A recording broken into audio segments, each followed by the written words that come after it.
I want to say this plainly so that it comes through clearly. What we're watching unfold in the United States right now is wrong.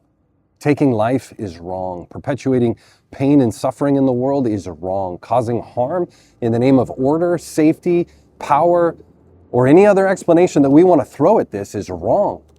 Using fear and control in ways that hurt people is never okay, no matter how it's justified or who's claiming authority over it.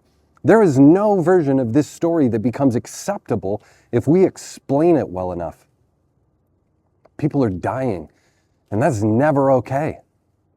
I'm not confused about any of that. What is confusing is knowing how to respond to something of this magnitude, because I'm feeling a lot of different things, and I feel those things deeply, and they pull me in a lot of different directions.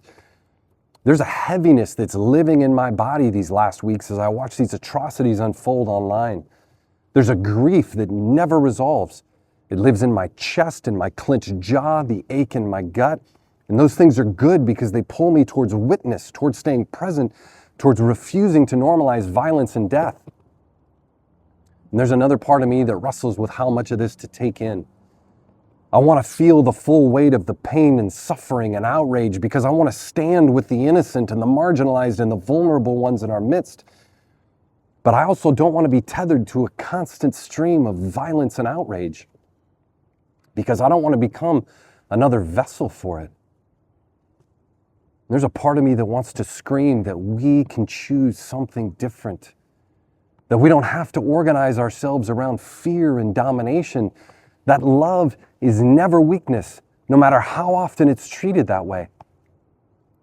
And there's another part of me that won't let me stand outside of this, that recognizes my own complicity, because there's a part of me that wants to be the judge, to decide who's right and who's wrong, who deserves protection and who deserves punishment.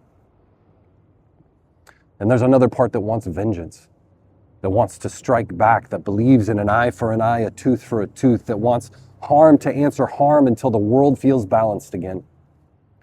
I don't trust any of those parts to lead, but I won't pretend that they aren't there because they remind me how easily my own pain can turn into certainty, how quickly the fear that I carry starts asking for blood in the name of justice. And seeing those things in myself and being honest about it doesn't excuse what's happening. It reminds me how dangerous this all is. You see, choosing to leave the United States broke something open in me because there's a part of me that feels like I ran away. Like I left people I love inside something that's becoming more dangerous every day. Like I chose safety for my own family while others didn't have that choice. And I carry that guilt even as we step into building a new life abroad. And alongside that part is another that feels gratitude. Because we fought for clarity, we were willing to pay the cost. Because we stopped overriding what our bodies were telling us. And because we no longer asked our children to normalize a level of violence and fear that we could never fully make peace with, no matter how hard we tried to rationalize it. And there's a part of me that also clings to hope.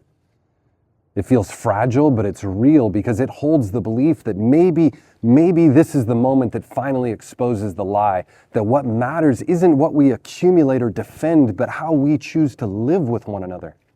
And that part reminds me that trust matters more than control, that anything that costs us our humanity isn't worth defending, and that love is a better North Star than fear. I don't have easy answers for how to respond to this moment. This is just my attempt at an honest confession because I'm watching these things happen and I feel clear that it's wrong. But because I don't know the exact right response yet, there's a part of me that wants to wait for certainty before I speak out and say something. I'm not looking for a clear conscience or a comfortable response, and I'm not searching for relief that comes from explaining this away. I just know that responses that justify and perpetuate violence are wrong, and sometimes the response that does that most effectively is silence. So this is me not knowing exactly how to respond, but refusing to be silent.